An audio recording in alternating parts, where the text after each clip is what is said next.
जनपद अमेठी में भारतीय जनता पार्टी के राष्ट्रीय अध्यक्ष जगत प्रसाद नड्डा ने मंच से कांग्रेस पार्टी व राहुल गांधी पर जमकर हमला बोलते हुए कहा कि हजारों गांव में लाइट नहीं थी, सड़कें नहीं थी। कांग्रेस एक छत्र अमेठी में राज किया, फिर भी विकास की राह से अमेठी कोसों दूर रहा। अमेठी की विकास की बात करने वाले झूठी राजनीति करके सिर्फ अमेठी को गुमराह किया और अपनी राजनीति चमकाई। और वहीं भारतीय जनता पार्टी की सरकार जब से देश में बनी तब से देश ने तरक्की की, प्रदेश तरक्की के मार्ग पर गया और अमेठी का भी संपूर्ण विकास हुआ। मैं किसी के बारे में बुरी टिप्पणी नहीं करना चाहता, क्योंकि शुभ समाचार के साथ अशुभ नहीं बोलना चाहिए। लेकिन अगर उजाले को याद करना है तो अंधकार को तो समझना पड़ेगा। अगर पूर्णमासी को नमस्कार करना है तो अमावस्या को तो याद करना पड़ेगा। एक आपके यहाँ से वो भी कैंडिडेट हुए जो यहाँ से भाग गए, और एक बार नहीं भागे। यहाँ से वायनाड से रायबरेली मुड़ के अमेठी भी नहीं आए। रायबरेली से भी भागेंगे। ये नेता के चरित्र को, उसके राजनीतिक क्षमता को, उसके राजनीतिक हिम्मत को, उसके बारे में बहुत कुछ बताता है। एक कुर्सी पर बैठो, मौज करो, चलते बनो, टाटा बाय बाय करो, नई जगह चलो। बोलो, ऐसे लोगों को आगे आने दोगे क्या? नहीं। ऐसे लोगों को आने दोगे क्या? नहीं। आपका संदेश रायबरेली में भी जाना चाहिए। जो आपके सगे नहीं हुए वो उनके क्या होंगे? जो आपके नहीं हुए वो उनके क्या होंगे? जो 15 साल यहाँ रहे और उसके बाद आपको बिना टाटा बाय बाय बोले हुए, बिना विदाई लिए हुए चले गए, वो दूसरों का क्या ख्याल रखेंगे? जो राम के लिए किसी काम का नहीं। इनकी पॉलिटिक्स है, आज की आज खाओ, कल की कल देखी जाए। इनको आपसे क्या मतलब? और मित्रों, दो बातें और याद रखिए। एक तरफ मोदी जी हैं जो देश को विकसित भारत के संकल्प के साथ दुनिया में खड़ा करना चाह रहे हैं, और दूसरी ओर वो घमंडिया गठबंधन है, वो इंडिया अलायंस है जिनको आपसे कोई लेना देना नहीं है। उनको लेना देना है तो अपने परिवार से और अपने भ्रष्टाचार से लेना देना, और किसी से नहीं लेना देना। बताइए, ये फारूक अब्दुल्ला की पार्टी परिवार की पार्टी है कि नहीं है? ये घमंडिया गठबंधन में है कि नहीं है? आप बताइए, ये सुखबीर बादल परिवार की पार्टी है कि नहीं है? चौटाला परिवार की पार्टी है कि नहीं है? ये यहाँ पर अखिलेश डिंपल परिवार की पार्टी है कि नहीं है? ये बिहार में लालू, राबड़ी, तेजस्वी, तेज प्रताप, बीना, मीसा, ये परिवार की पार्टी है कि नहीं है? आप बताइए, ये ममता, अभिषेक परिवार की पार्टी है कि नहीं है? आप बताइए, ये कविता, केसीआर, केटीआर परिवार की पार्टी है कि नहीं है? आप बताइए, ये स्टालिन, करुणानिधि, उदयनिधि स्टालिन परिवार की पार्टी है कि नहीं है? आप बताइए, शरद पवार, सुप्रिया सुले परिवार की पार्टी है कि नहीं है? आप बताइए, आदित्य ठाकरे, उद्धव ठाकरे परिवार की पार्टी है कि नहीं है? इनको आपसे कोई लेना देना नहीं। आप बताइए, सोनिया गांधी, राहुल गांधी, प्रियंका गांधी, अब कांग्रेस भी परिवार की पार्टी हो गई कि नहीं हो गई? इनको आपसे कोई लेना देना नहीं है। परिवार बचाओ, मौज करो। दूसरी बात, मोदी जी कहते हैं भ्रष्टाचार हटाओ, और ये कहते हैं भ्रष्टाचारियों को बचाओ। ये सब भ्रष्टाचार में लिप्त है। कांग्रेस पार्टी ने कौन सा भ्रष्टाचार नहीं किया? कोयला घोटाला, 2G घोटाला, कॉमनवेल्थ गेम घोटाला, पनडुब्बी घोटाला, हेलीकॉप्टर घोटाला, चावल घोटाला, चीनी घोटाला, कौन सा घोटाला कांग्रेस ने नहीं किया? नेशनल हेराल्ड घोटाला, कौन सा घोटाला नहीं किया? लालू ने कौन सा घोटाला नहीं किया? चारा घोटाला, अलकतरा घोटाला, नौकरी के बजाय जमीन हड़पने का घोटाला। अखिलेश ने कौन सा घोटाला नहीं किया? लैपटॉप घोटाला किया कि नहीं किया? आप बताओ, गोमती रिवर फ्रंट का घोटाला किया कि नहीं किया? आप बताओ, अनाज का घोटाला किया कि नहीं किया? ममता के मंत्रियों ने घोटाला किया कि नहीं किया? टीचर भर्ती घोटाला किया कि नहीं किया? कविता ने शराब घोटाला किया कि नहीं किया? अरविंद केजरीवाल ने शराब का घोटाला और दवाई का घोटाला किया कि नहीं किया? सारे घोटालेबाज। ये तुम मुझे बचाओ, मैं तुझे बचाता हूँ। इनके कार्यक्रमों में कुर्सी दो लिखा होता था अरविंद केजरीवाल, हेमंत सोरेन, ये इनके 2 मुख्यमंत्री जेल में थे और आजकल एक मुख्यमंत्री जेल में है, एक तारीख तक बेल पर, 1 तारीख तक। बोलो, राहुल गांधी बेल पर है कि नहीं है? सोनिया गांधी बेल पर है कि नहीं है? चिदम्बरम बेल पर है कि नहीं है? पीछे उसका बेटा बेल पर है कि नहीं है? आप बताइए, ये लालू यादव बेल पर है कि नहीं है? बीमार होने के कारण, नहीं तो जेल में होना था।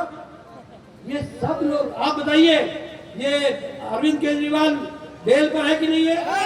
आप बताइए, ये मनीष सिसोदिया जेल में है कि नहीं है? सत्येंद्र जैन जेल में है कि नहीं है? आपका आजम खान जेल में है कि नहीं है? के कविता जेल में है कि नहीं है? ये सारे भ्रष्टाचारी या तो बेल पर है या जेल में। यही इनका रिकॉर्ड है। ऐसे भ्रष्टाचारियों को आगे आने देना है क्या? नहीं। आने देना है क्या? नहीं। और मित्रों, आजकल राहुल बाबा एक संविधान की किताब लेके घूमते हैं। मैंने कहा, राहुल, मुझे मालूम नहीं आपकी पढ़ाई क्या हुई है, पर संविधान कभी पढ़ा है क्या? कभी खोल के पढ़ तो लो। कहते हैं बीजेपी वाले आरक्षण ले लेंगे। अरे, उल्टा चोर कोतवाल को डांटे, डाका डालो तुम और चर्चा करो बीजेपी की। प्रधानमंत्री मोदी जी ने साफ कहा है, जब तक मोदी जिंदा है और जब तक बीजेपी है, कोई भी हमारे आदिवासी भाई, हमारे दलित भाई, हमारे पिछड़ा भाई के आरक्षण को कोई छू नहीं सकेगा। वो अक्षुण रहेगा, वो बिल्कुल ठीक ठाक है।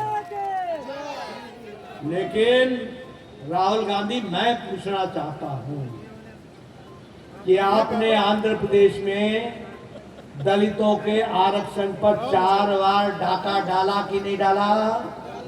और आपने मुस्लिमों के तुष्टीकरण के लिए मुसलमानों को वो आरक्षण देने का काम किया कि नहीं किया? और मुझे खुशी है कि 3 लाख घर उसमें से अमेठी में पड़ते हैं, जिनको हर घर जल से जोड़ा गया है। आज हाईवे, आज 28 किलोमीटर नेशनल हाईवे प्रतिदिन बन रहा है। लगभग 7,000 किलोमीटर नेशनल हाईवे बन गया। इंटरनेट, जैसे मैंने बताया कि लगभग 2 लाख गांव को इंटरनेट ऑप्टिकल फाइबर से जोड़ दिया गया है। रेलवेज में 19 गुना आपका बजट बढ़ा दिया गया है और एयरवेज में एयरपोर्ट भी दुगने हो गए हैं। 74 एयरपोर्ट होते थे, आज 148 एयरपोर्ट बन करके तैयार हुए हैं। ये भी हमको याद रखना है। इसलिए हर तरीके से आज मुझे खुशी है कि आपके यहाँ डिफेंस का इंडस्ट्रियल कॉरिडोर बन रहा है। 6 बड़े शहरों को जोड़ा जा रहा है। 27 मेडिकल कॉलेज खोले जा रहे हैं। 5 ग्रीनफील्ड कॉरिडोर बनाए जा रहे हैं। मैंने जैसा बताया कि रेलवे का बजट 19 गुना बढ़ा दिया गया है।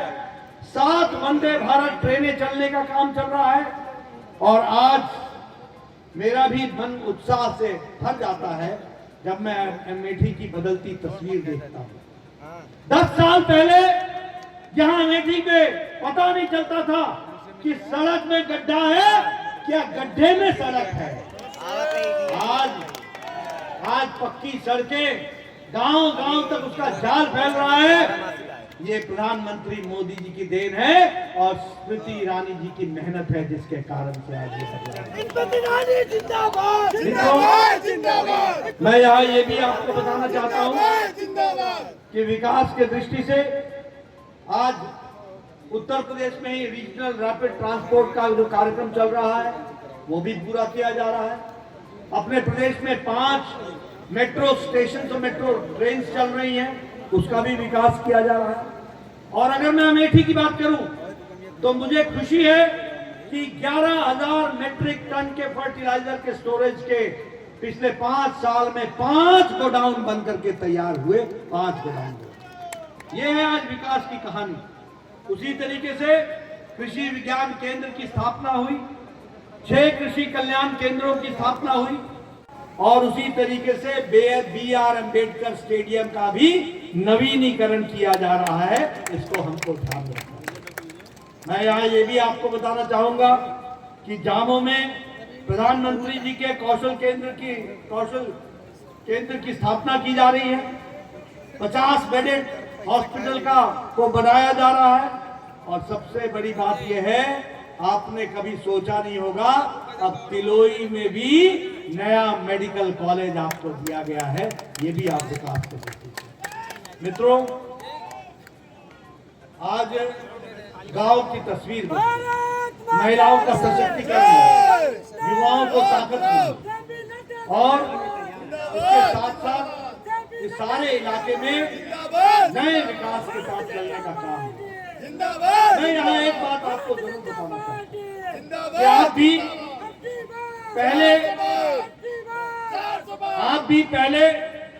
आप बड़ी दुर्भाग्यशाली थे पहले, और आज आप बड़े सौभाग्यशाली।